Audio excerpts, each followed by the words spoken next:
Hey, this is Max with Four Seasons Plumbing. Just wanted to talk about water heaters again today. We talked about tank style water heaters last week. We're going to talk about tankless water heaters or on-demand water heaters, specifically gas on-demand water heaters. Those are the ones we recommend in our area. The electric ones don't really do that great with the temperature rise you have to get.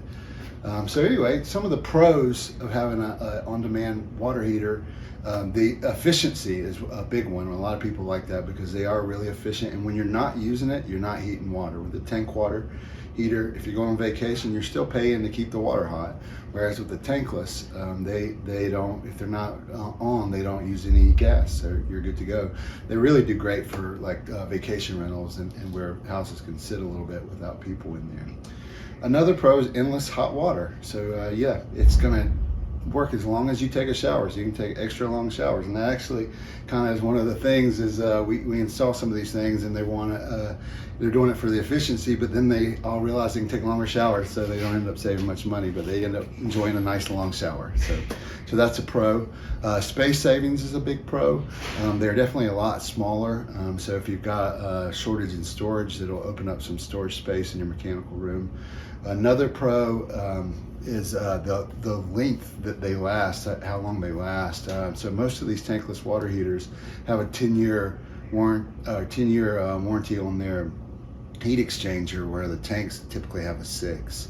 And if you descale them and take good care of them, they can last for a long time. I think we were reading that they can last up to 20 years, and I have seen that out in the field. I have one on a camper that I don't do anything to, and I think it's been around 8 years, so they can be pretty durable.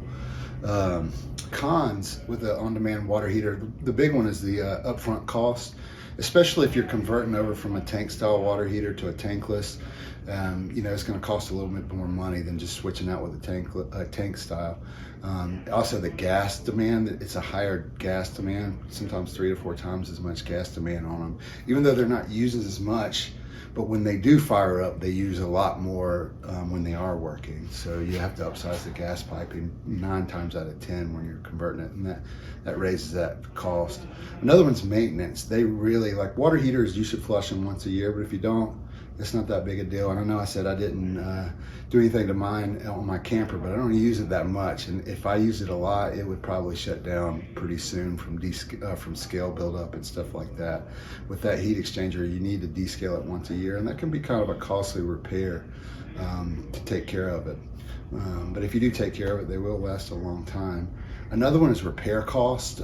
Sometimes when these get older, the parts can not be readily available, and you really need somebody who's skilled to diagnose it and figure out what's going on. These things are super complicated. There's a lot of flow sensors and control boards and stuff like that. So the repair costs can get up there, and then you may go without hot water waiting for a part to be shipped in from the manufacturer. Another one is power outages. And there is a way around this, but if the power goes out, these things are plugged in. They don't use a lot of power, but they need something to control to power the control board.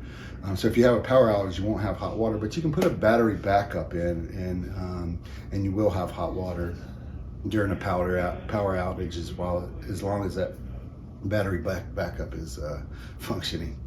That's pretty much it. Sizing's a big thing, but as long as you get a professional in there to size it properly, you shouldn't have a problem with capacity. And that's pretty much it. But are they good or bad? It just depends on your situation. I like them a lot, especially for vacation rentals, for people who enjoy long showers, stuff like that. To me, they're more of a luxury item, although they are more efficient too.